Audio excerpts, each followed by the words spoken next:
अच्छा, पिछले लेक्चर में हमने देखा कि हमारे पास मैंने आप लोगों को बताया था कि हमारे पास HPLC की बेसिस होती हैं, तो उसमें हमने पढ़ा कि हमारे पास क्वांटिटेटिव और क्वालिटेटिव एनालिसिस भी जरूरी है। अब क्वालिटेटिव और क्वांटिटेटिव एनालिसिस होता क्या है, कैसे होता है, वो हम इन कमिंग लेक्चर्स में पढ़ेंगे।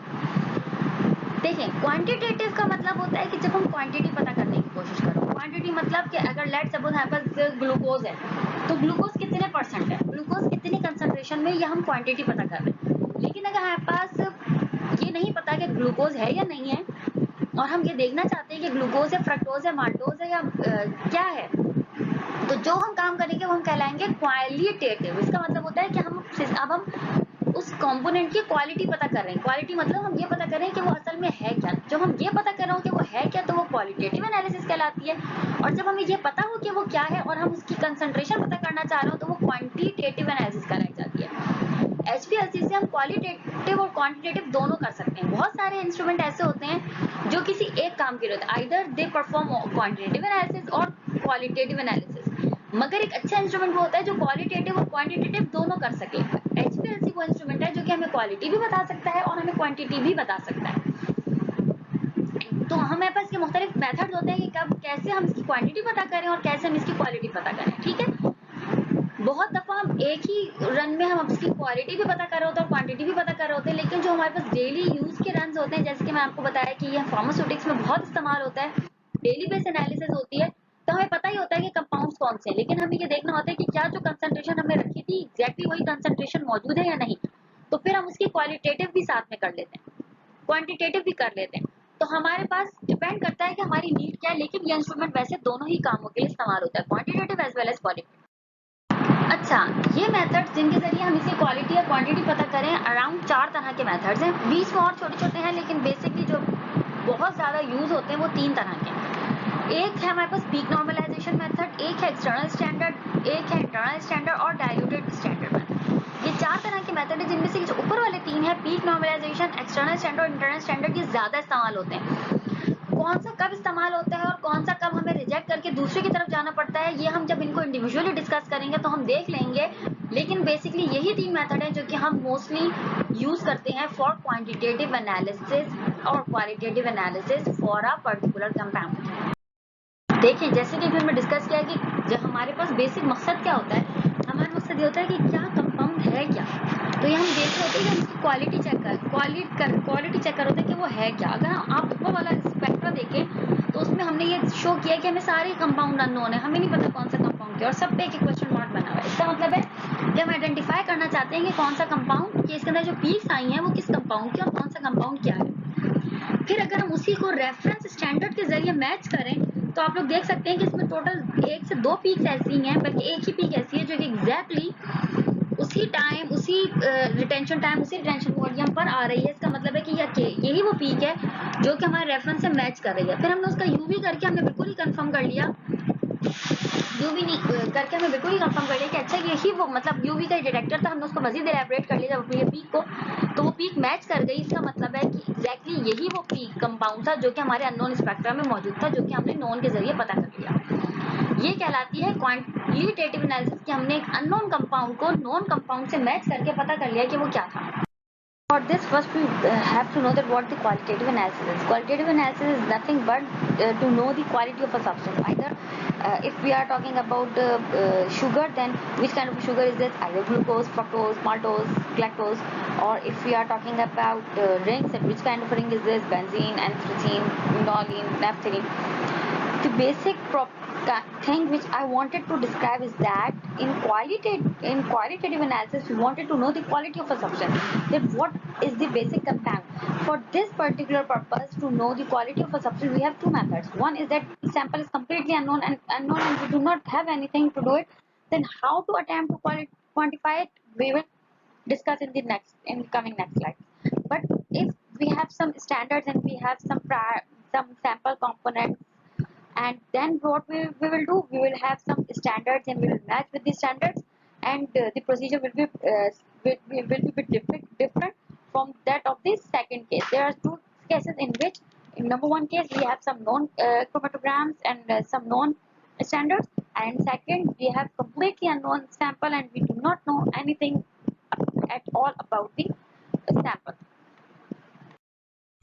Okay, as per case 1 which we discussed in previous slide, that the standard must be matched and stuff like that, we need to do is that first we have to inject or we have to pass the proper pure substance to find the exact peak position of a pure compound which is present, which is a standard. And as we have UV array detectors or diode array detectors or fluorescent detectors, then we can find the exact peak position and specific response of the compound on the detector, so that we can compare our sample, our analyte with the standard to know the qualitative of a substance. Okay, for second case in which we do not have any information about the sample and we know nothing about the sample, what we will do? We will use some secondary some kind of things like we do not use some simple detectors. We will use mass spectrometer to know to exactly find the identification of a compound, of which kind of a compound is this, in which peaks it will deteriorate, and what is the basic molecular weight of the compound. And also here it is necessary that the compound illusion fractions containing the peak of interest must be of some of detector range. We use some NMR, infrared or nuclear magnetic resonance, means we will do proper identification techniques for such kind of a compound which are completely unknown. How to identify the peak? It is very simple in a way. Like if we inject some standard into the system, it is called as standard solution will be injected into the sample. Then what will happen? This happen is that we can easily analyze the retention factors, response of a peak, and chromatogram of a standard, and we can easily match the chromatogram of a standard with that of the unknown, and we can easily identify that okay, the peaks are matching with that particular compound, maybe it is that kind of a compound.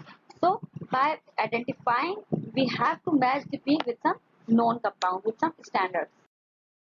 Here you can see that in previous slide we discussed that we have to match with these standards, but there's just one precaution, is that the standard must be of somewhat similar in concentration with that of the sample concentration. By then we can have exactly similar peak position with peak height. Here you can see that in sample we have multiple peaks and we do not know that which peak is representing which compound. And when we injected a standard into the and we found the chromatogram of a standard, exactly a peak can be matched. It means that the standard which we injected is present into the sample as well. It means that sample contains that particular X compound which we identified. And in the similar manner, we can inject different standards and we can match different peaks to know that exactly what sample composition was which we have analyzed and which we wanted to know. We can easily get it. Here we can also perform the phenomenon of spiking. Spiking is something like if we inject the standard into the solution and solution also contain the similar compound or similar component, it will goes up and the peak height become increases as much as the standard was added. Let's suppose if we have 2 ppm in sample and we added 2 ppm of a standard, what will happen? It will the peak will grow up to double. Means if a peak height was 2 centimeter in height, it will grows up to 4 centimeter in height. From the graph you can see that there was an insulin sample solution and we do not know either it is insulin or not. When we injected as insulin standard into the column, we found that there is no peak